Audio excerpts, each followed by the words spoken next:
안녕하세요. 하모니 여러분, 좋은 아침입니다.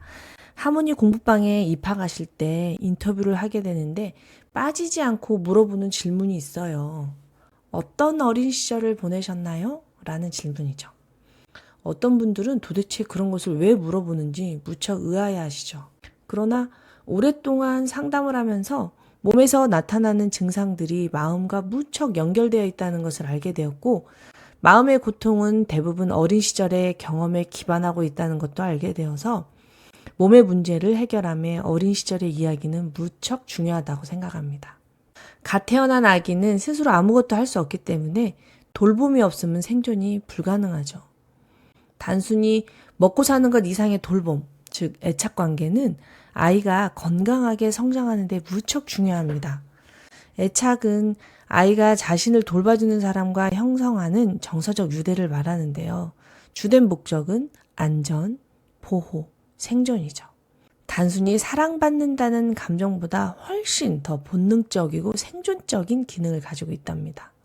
그래서 어렸을 때 제대로 된 애착관계를 갖지 못하면, 즉 돌봄을 제대로 받지 못하면 정신적으로, 신체적으로, 감정적으로 또는 복합적으로 다양한 불균형에 시달리다가 질병의 늪에 빠지게 되는 겁니다.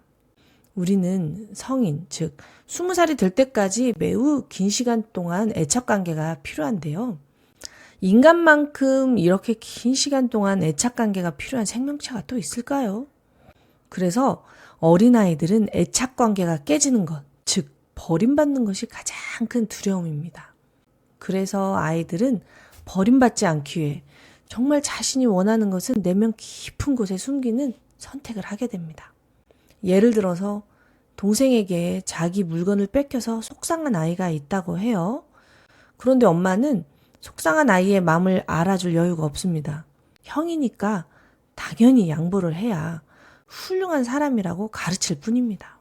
그렇게 어릴 때부터 양보하는 훈련을 한 아이는 어른이 되어서 자기가 뭘 좋아하는지 모르는 사람이 됩니다. 양보하는 게 가장 편안한 습관이 되어버린 것입니다. 그러나 인간에게는 누구나 타고난 본성이 있습니다. 자신의 본성과 연결될 때 가장 행복하고 자유롭습니다. 그런데 늘 자신의 본성을 억누르고 남들이 원하는 사람으로 살다 보면 정말 자신이 원하는 것이 무엇인지도 모르고 자신과 단절된 채 살아가다가 어느 날 삶의 의욕이 꺾여버리게 되는 것입니다. 그러다 결국 혈액과 체액이 부족해지고 호르몬이 부족해지는 시기가 오면 우울, 불안, 불면, 공황장애, 호흡곤란, 소화장애, 이유를 알 수 없는 통증 등에 시달리게 되는 겁니다. 그러므로 질병에서 자유로우려면 근본부터 살펴봐야 합니다. 나의 불안이 어디서부터 왔는지 살펴봐야 합니다. 사랑받지 못했던 자신의 어린 시절을 만나야 합니다. 두려움에 떨고 있는 그 아이를 만나서 꼭 안아줘야 합니다. 그렇게 힘든데도 잘 버텨줘서 고맙다.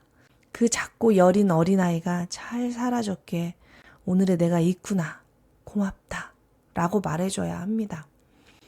그러나 이제는 더 이상 그렇게 힘들게 버티지 않아도 된다고 말해줘야 합니다. 그렇게 자신의 어린 시절을 수용하고 위로해주고 알아주는 작업이 무척 필요합니다. 그래야 잃어버린 자기 자신과 연결될 수 있습니다. 그래야 자신이 정말 원하는 게 무엇인지 알 수 있고 호르몬이 제대로 흐르기 시작합니다. 호르몬이 제대로 흐를 때 몸은 비로소 스스로를 치유할 수 있는 겁니다.